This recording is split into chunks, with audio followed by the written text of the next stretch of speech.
d- Actually, no, you say that whatever. Do you remember that song, "The United States of Whatever"? I do remember that. Yeah, probably almost 20 years old, surely. Do you remember that, viewer? Welcome to Full Record Jacket with Phil and Ben and the random discussion. We Yeah, are. Well, it's almost as if we're down the pub, except there's no alcohol involved. I've just got a glass of water. We're just randomly chatting. we are just randomly chatting. Yeah, United States. That actually got to number one, I think, didn't it? I don't know. I remember for some reason. Remember his name, Liam Lynch. He was called. Yeah, he didn't do United States of whatever. It Here was we go. kind of like one-man alternative rock, but a bit Yeah, kind Liam. of. Liam. Yeah, here we go. Oh yeah, I remember. Yeah, what? I went down to the beach and saw Kiki, and she was like, "Ooh," and I'm like, "Whatever." Yeah, Liam Lynch. Do you know? Have a guess when it came out. I remember it. It wasn't very long as a track, was it? It was quite short. It was the original version was 1 minute 26. The extended version was 2 minutes 4. I'm going to say it must be one of the shortest tracks, a fairly short track to hit the charts, I would have thought. Um, I'm going to say it It was in got the to number night. 10. It was in the 90s, wasn't it? You tell me, Phil. So you tell me. Or was it slightly after that? Was it 2000? Um, I'm going to go for it being the year 2000. You're almost there. At 2002. Really, I would have thought it was early. I would Yeah. have said it was in the 90s for And some reason. the depressing thing about that is next year there'll be as much time gone from when that track came out to me being still on this planet using up all of God's valuable resources as there was before I was born, before it Yeah, came out the old baby hatch to when that song came out. crikey. Yeah. So Where did it get on the charts in the UK? 10. It got to number 10. one on Okay. the indie charts, Okay. but yeah, 2000. It's when you think about songs like that sort of didn't sort of stay in the old frontal lobe. But when you hear them, you're like, God, I might remember when that came out. God, yeah, bloody hell. And then it makes you realise how much time has gone. And like we were saying the other day, Anthony Cleedus is 61 years old. How did that happen? I know how it happened because time is a thing. Well, time's a man-made concept, but time happens and aging happens. But these people, Philster, who were like the sort of the people that we wanted to be back in our youth, we're all now like, oh, I don't want to be like that now because my knees are hurt. I can't believe he's 61. It is astonishing. Yeah. I think Noel Gallagher's 57 in a couple of weeks. 57. He's born on the same day as my son. Not the same. My son isn't 57. But I wasn't going to call him Noel, but his name is Noah, so the first two letters are N-O. So he's kind of there, isn't he? So, but yeah, it was a how bad must the charts have been for something like that to get to number? I tell you, actually, do you know what? Do you know what came into my mind the other day? Do you remember there was a band that were really hyped and they were like I remember NME or something was saying, "Oh, they're going to be bigger than you too." The Vines. Do you remember the Vines? I do remember the Vines. Yeah. I don't. Well, I remember them existing. I'm not sure that I can remember any of the songs.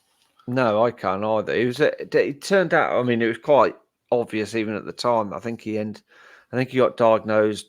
No, don't quote me on this one, but I think he's ADHD or something along those lines.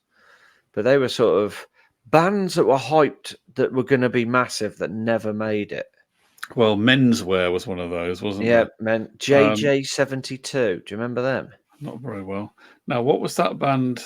What was the band that did "Time for the Rest of Your Life"? Time for the rest of your life. Yeah.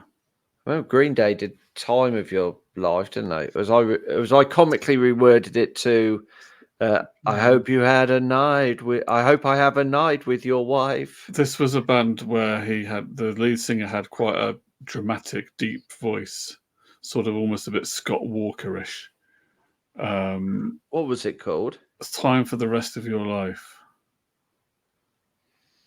And the chorus, he sang the word Christ, quite sort of, that was part of the chorus as well. And it was sort of quite dramatic and sort of somewhere between Scott Walker and Jim Morrison. Strange I think Love. that was it. It was a British Yeah. band, I think. Yeah, Weren't they quite hyped by the journalists anyway at the yeah. time when they first Well, you had came out? Northern Uproar. Do you remember Northern Uproar? Yeah, that was the band that was hyped. Another band I remember is getting quite a lot of positive press was, for some reason, randomly, Star Sailor. Do you remember them? Yeah, Daddy was an alcoholic. I've got, in fact, you say Star Sailor. I'm sure if I lean down here to the S's, I've got some. I know I've got James Walsh's. Is that it? Is that it there? No, that's the T's. I do have Star Sailor's debut album on vinyl somewhere.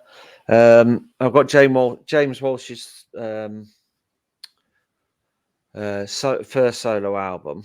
But I remember they used to get slagged off by Noel and Liam Gallagher for being a bit wet.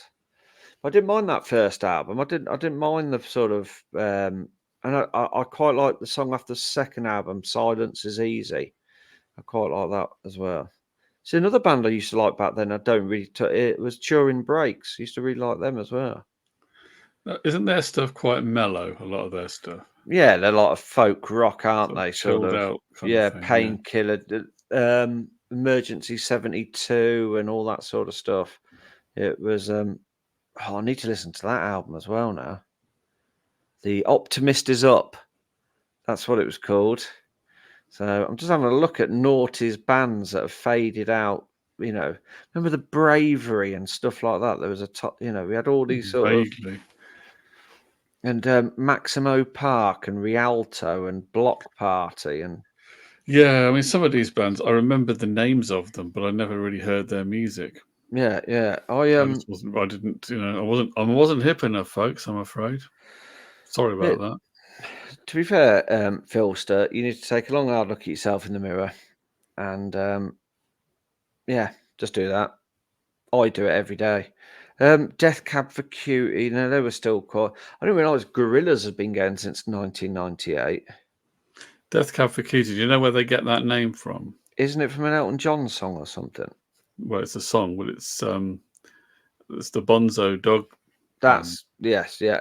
Who am I thinking of with the Elton John song? Funeral for a Friend. Do you remember them? Oh yeah. I went to see them. They played the Northampton Road Member. I went through a stage of seeing a few bands there. Remember Presidents of the United States of America? Yeah. Little old Dune Buggy. I saw them over there as well. That club's actually called the Road Mender, not the Road Member. Unless you've been going to another club, but well, only on Saturdays. Did I call it the Road Member? You did, but yeah. That's somewhere I go with my friend Justin. It happens when broadcasting. You can inadvertently say stuff and you don't realise you haven't said it.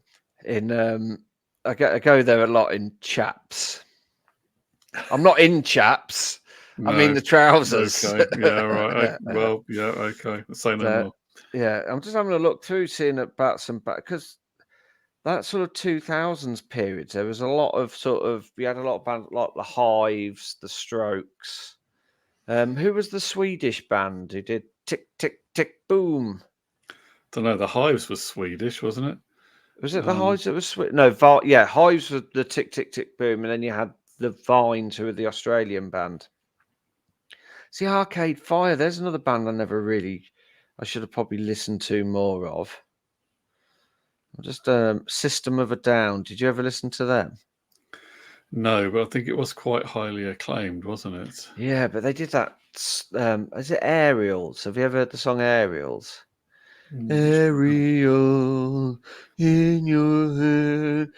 So it's kind of. I don't know whether I would like it or not. It's not too bad, and then it goes into some Ridley Pat Irish sort of ditty, and it's like didn't see that coming. It's like the end of Sixth Sense. So it's not really selling it to me, I must say. What about things like Hard-Fi? Do you remember Hard-Fi? I remember that band name as well, and again, I'd never really heard any of it.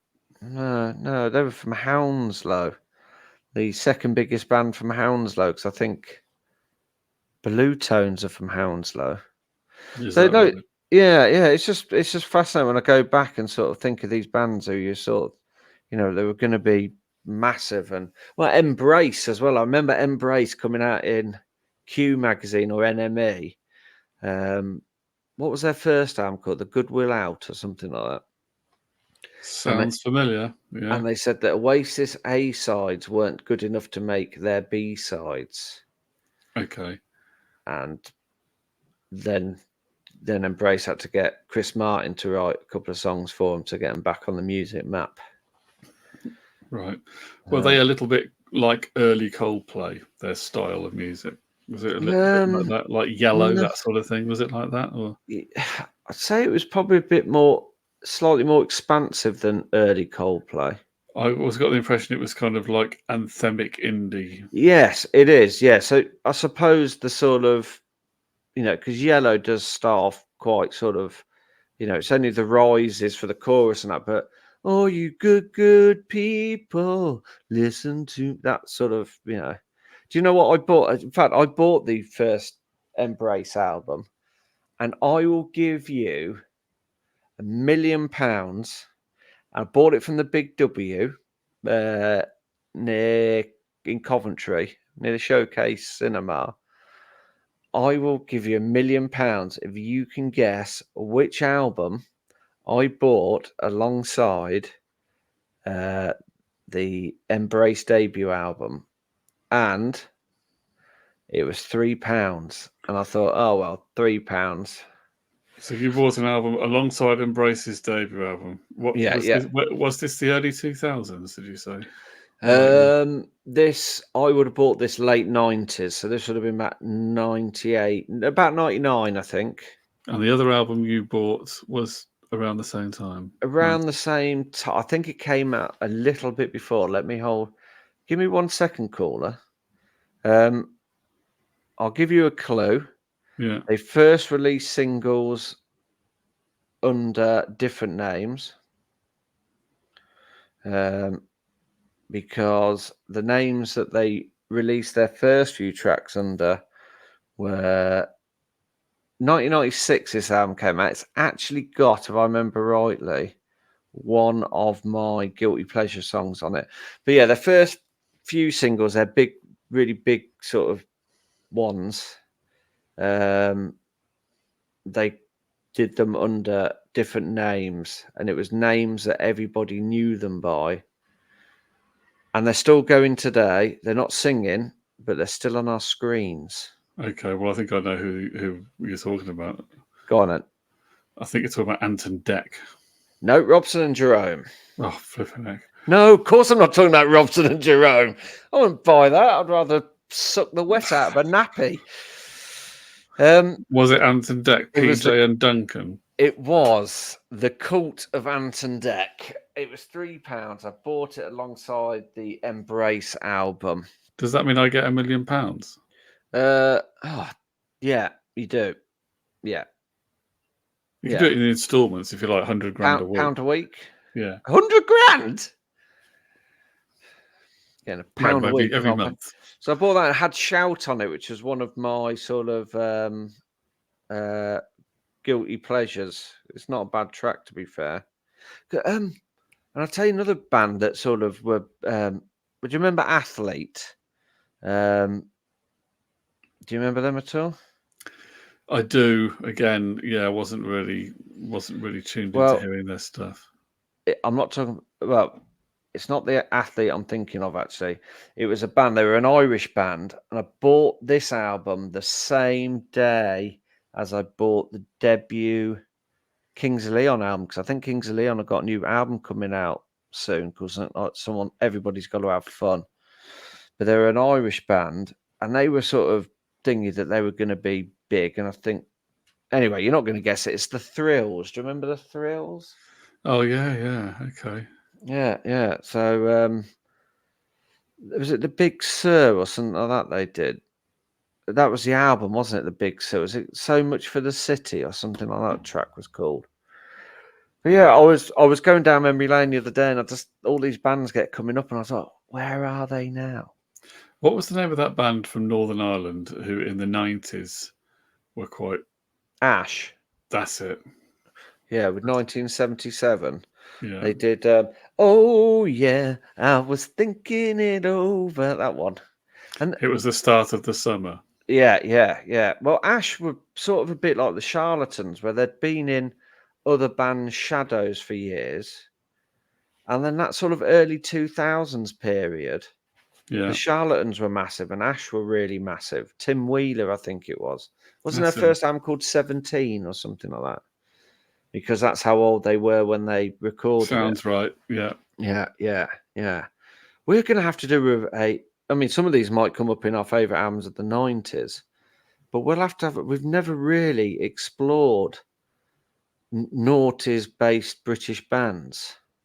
Because obviously got the big ones that are still around, like the Arctic Monkeys, you know. Well, yeah, noughties band, British ones. I mean, I'm Yeah. thinking Razorlight. there was Franz Ferdinand. Yeah. That was a good debut album. Yeah. I can't think there are many other British bands of the noughties that I was really buying the records at the I time. mean, Razorlight have made a comeback, but they're another one. Their singles were all sort of... The Libertines have come back, haven't they? Yeah, they perhaps a bit more interesting. Yeah. But yeah, you just think, God, where have all these bands sort of wandered off to? And you know, it just made me think anyway, Philster. We need to have a look. We need to have a look at these sort of mid noughties bands. Who was when I went to see Liam Gallagher at Nebworth? Paolo Nutini was supporting, which I thought was slightly odd. But I remember him being quite big in that sort of mid noughties period as well. But yeah, Razorlight, didn't they do that? Trouble in America, That's all them. my Yeah. life.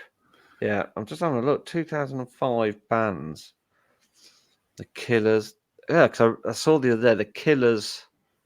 Mr. Brightside has overtaken Wonderwall as the biggest selling or stream single not to go to number one. Is that right? Yeah. I tend to think of American bands from that era because I think of the ones that I liked were things like the Strokes and the White Stripes. Yeah. And what else did I like around that? I can't think what else I liked around that time, but it was tended to be more American. Yeah, I must admit, I did like the White Stripes and the Strokes. And then you had sort of Travis.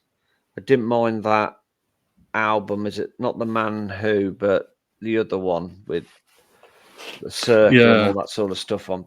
Keane, I think Keane had an album out, I don't know, around 2004. And people like Damien Rice. Remember Damien Rice? He was sort of coming around 2003 time. That sort of Cannonball stuff. Remember Nizloppy? Did the JCB Not really. song?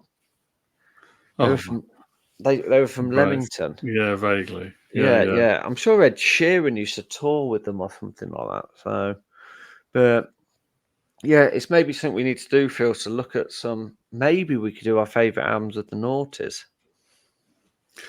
We could do once we got over this expansive.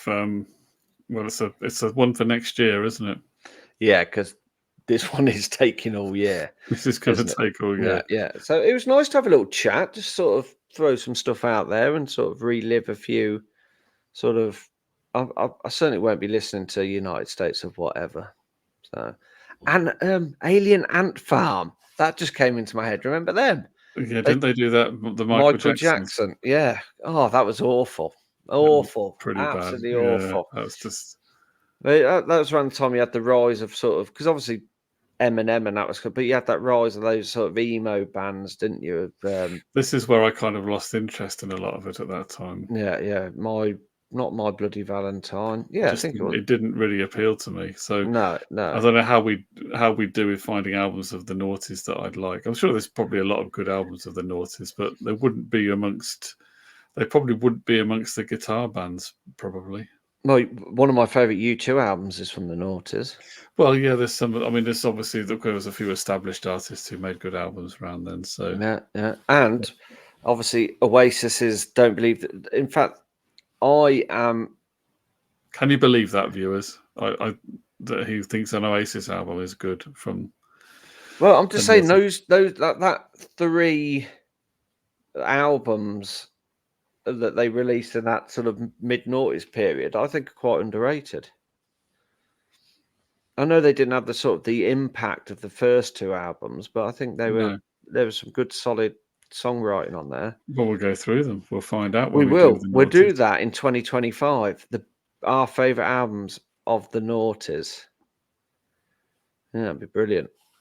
Favorite albums of the Uus. The Okay, ooze.